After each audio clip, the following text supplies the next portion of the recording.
Alright, this will be the part 2 of our tutorial on working with lists in Python. If you've not gone through the first tutorial, please go through the first tutorial because that will help you follow in this one. Alright, and also I remind you to subscribe to my channel by clicking on the subscribe button below this video so that you get notified when I make new videos. And also by subscribing, you encourage me to continue making these free lessons for you. Alright, so we've created 3 lists in the previous tutorial and we actually worked with this list. For instance, we're able to delete item from a list, add item to a list, or get the number of elements in a list, combine 2 lists together, and so on and so forth. So today we are now going to look at a few other things. For instance, we are going to start with running this code that prints all the items in a list. So I'm going to run it. Just right click and just say run. So this prints out all the items in a list, all right? So what I want to let you know is to work with finding the minimum and maximum in a list. So let's try to use it. So this is a function called max. If we say max of the scores, let's see scores. So I'm going to just print it out, print max of the scores. So basically what I wanted to do is to just print out the maximum number of all these items in the list. So I wanted to print out 45 for me. So if I run it, I think it's printing out 56. Okay, 56 is the maximum as you can see. Alright, so we're also going to try to use another one like len. I don't know if I used it in the previous tutorial. Len gives us a number of elements in a list. So len for scores is 6. 1, 2, 3, 4, 5, 6. Let's try to use another function min for minimum of the scores. So I hope to get 23. If I see clearly. So 23 is a minimum. And what else do we need to know? So what we are looking at now, they are functions. So basically, we have learned about len. We have learned about max. We have learned about min. So these are actually functions used in a list. So let's now talk about something else called methods. So in methods, you actually make the list to call the method. So what do I mean? So let's take a typical example. Let's take, for instance, count. Count is similar to len, but it's used in a different way. So while count is a method, line is a function. So if I say scores dot count, so you find out that it will also give me the number of items in scores. So let me run it. Okay, scores dot count. It takes exactly one argument. Okay, scores dot count. Maybe I can use self, but I don't know. I actually okay. Let's say scores. So I think it doesn't really work in this list. So okay, sorry. So I'm going to get it clearly. Count gives number of times elements appears. So if we say score does count, we are going to give the element we want to check. So in this case, let's say 45. It means we want to check number of times 45 appears in this list. So let's run it, and it gives us 2. So that is what count is used for. If I use, let's say, 23, it's going to give us 1, maybe. And if I use something that is not in the list, let's say 98, it will give us 0. So count gives us number of times an element appears in a list. So we can also add an item to a list. Let's take, for instance, let's take out this. Let's allow the list to be. Let me add 100 to this list. Scores.add. Scores.append. That is the name of the function, 100. So after adding 100, I'm going to print out scores. So let's see. So at this point, you can see that 100 is added. So append is used to add an item to a list. All right, so we also can use another method called index. So index helps us to find the index of the particular number in a list. So let's take, for instance, scores.index 100. So index 100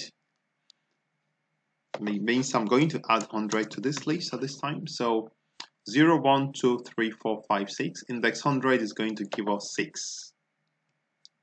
So sorry, I'm printing out. Print out scores dot index 100. So it's going to give us 6, as you can see.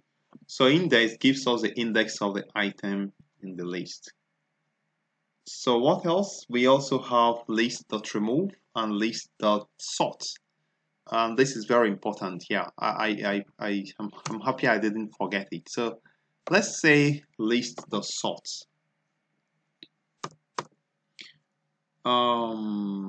List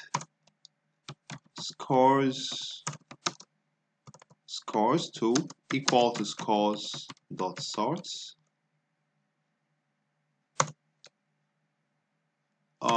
Scores.sort. So it actually takes certain parameters. Let me try to run it. I know. Okay. Just a second. So if I print scores2, let's see what happens. So it says none. So I actually didn't get it. Let me try to see if I can use IntelliSense to see how to sort a list. So let's say dot sort.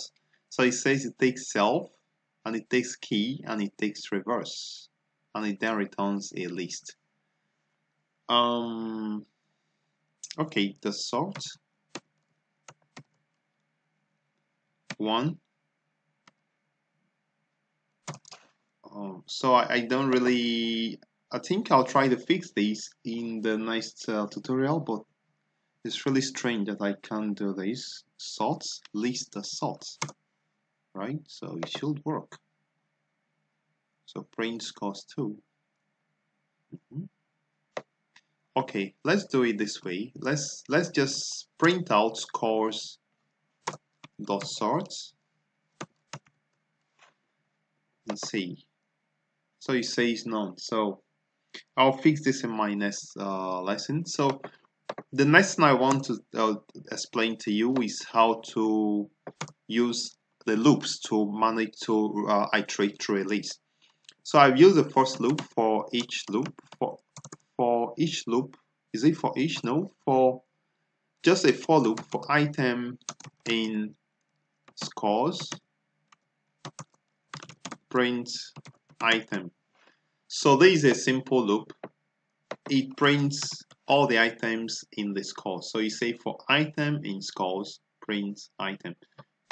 So it prints all the items in the loop, in the list given. Let's write this loop in a different way. So let's say for I in scores dots count. For I is in scores dots count. The scores dot count. No, for I in len scores. So what is happening is I'm trying to loop from I for I is equal to second. So for I is equal to 0, 2. Okay, so it should be this.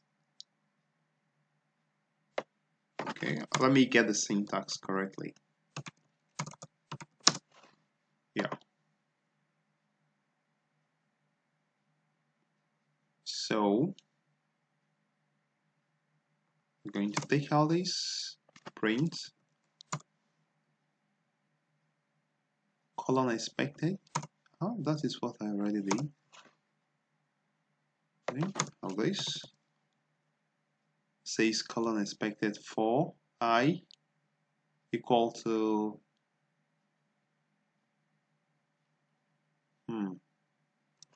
okay, so okay, let's see. Let me see if I can correct this problem.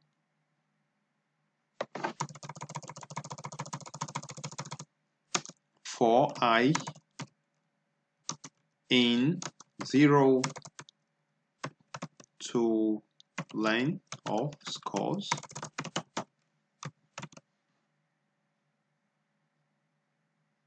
legal target variable. Okay, I can't seem to do this at this time. It's quite strange. Okay, so let's make do with the list for I in scores. Okay, let's put it this way. For I in scores, print I.